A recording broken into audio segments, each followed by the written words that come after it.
श्रीकामरूप निलयाम्बरविन्द्यवातां जालंधरे ज्वलनरूपधरां भवानी कालीतनां विभवं गिरिराजपीठे त्वं कालिकां कलिहरां सततं भजामि। माँ, मैं बार बार मीडिया से कहते जा रहा हूँ 2 महीने से इस माँ भगवती के बारे में। ये क्या है? ये मैया सिद्धपीठ और शक्तिपीठ में अंतर है।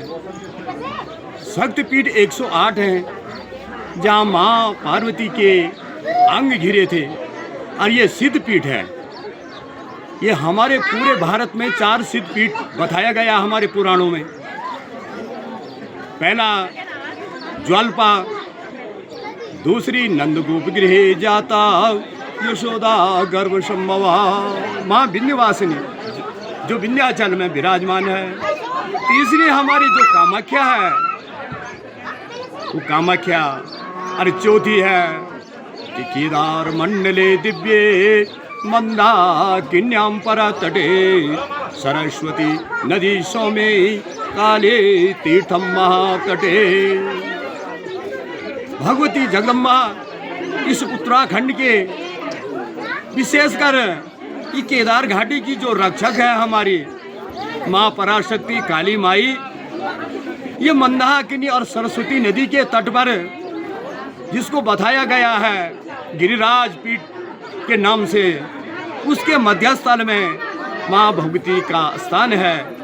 इस भगवती की महिमा, जब अनेक प्रकार के दानव उत्पन्न हुए इस संसार में, मानव लोग जो हा हा करने बैठ गए, देवता लोग जो है कंदराओं और गुफाओं छिपने बैठ गए, रक्त बीज, महिषासुर और चंडमुंड जैसे राक्षसों का गर्भ को नष्ट किया माँ पराशक्ति ने।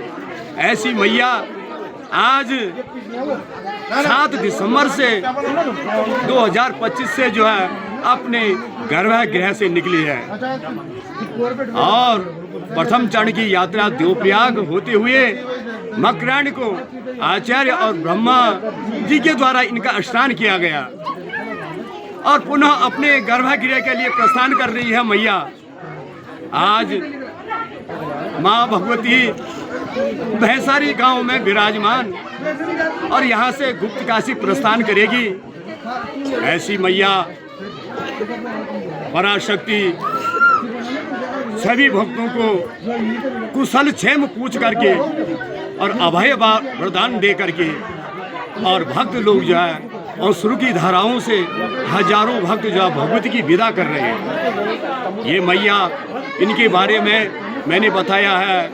ओम तत्रैव गंगा यमुना त्रिवेणी गोदावरी सिंधु सरस्वती च सर्वाणि तीर्थानि पश्यन्ति तत्र यत्राच्युतो द्वारकाता कृष्णा। ये पहला चरण का जो ये स्नान हुआ, द्वितीय चरण का हमारा केदारनाथ का होगा, तीसरे चरण का हमारा बद्रीनाथ का चरण ये जो स्नान होगा।